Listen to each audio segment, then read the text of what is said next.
shared future rather than creating two states, basically creating one state in the form of a federation or some other method, but where basically Israelis and Palestinians live as citizens of the same country.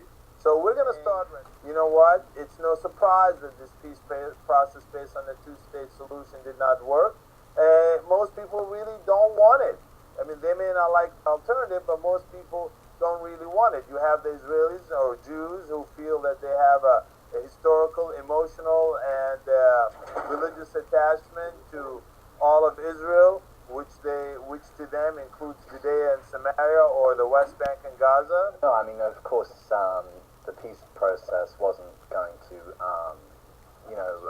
fruit anything this time.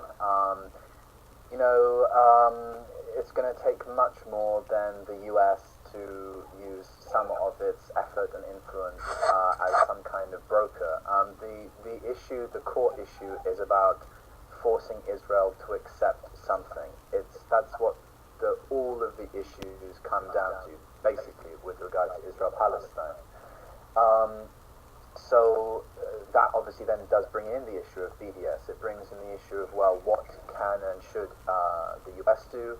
As a general ambiguous question, do you support the two-state? They'll say yes. Yeah. But when you ask details, their versions different of versions two-state are so Absolutely. different, then I don't think they are so different than each other. That I don't even think you can say 50% supports it. I think more like 20%. There are two concurrent realities when it comes to this issue, because I mean, I can't speak with any serious authority about the Israeli situation, but with the Palestinian situation, I've seen over time that there are two distinct realities. The first is almost a kind of, in a sense, a kind of mainstream political reality, which is that when it comes down to the actual polls, the polls commissioned by fairly independent organizations which ask Palestinians in the territories, do you want a two-state solution or not?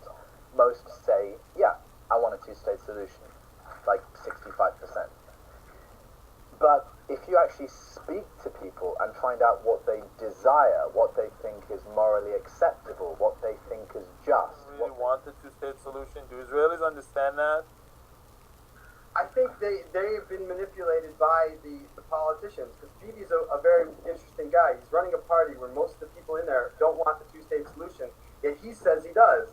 And he's running it. I had is maybe the Palestinians should actually join forces with the right rather than the left, and I don't know 100%. about that. Including the settlers. I mean, if you tell them, look, you want to stay here? Okay, stay here. But why don't you fight for us to have equality? I mean, is this a crazy theory, or do you think there's something to it? That's absolutely what they should do, but the thing is, that's the group that the anti-normalization is most, upset about, is when Palestinians hang out with settlers, because that's like being a traitor, which is the worst thing to do, because these are the people that want to be their neighbors. Most settlers are like...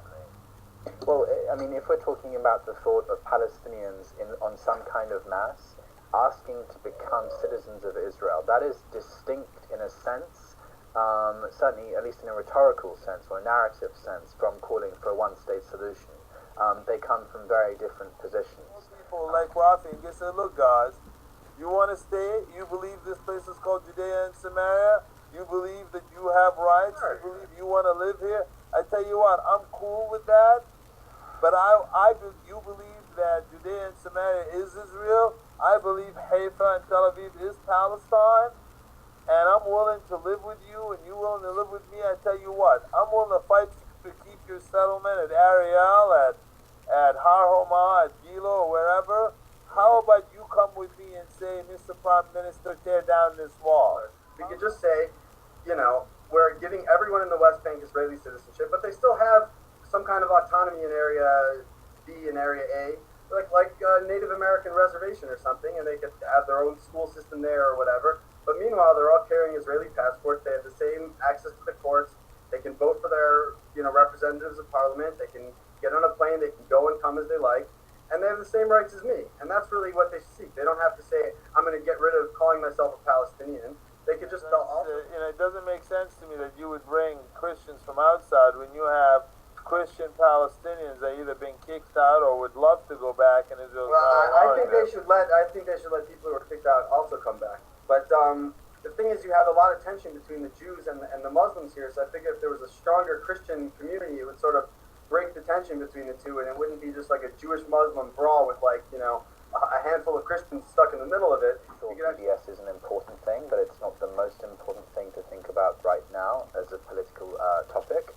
The most important thing is the reconciliation, and I hope that there is a new positive trajectory here of Palestinian unification, and hopefully there will be elections this year or next year, and this can really make a positive difference for Palestinians.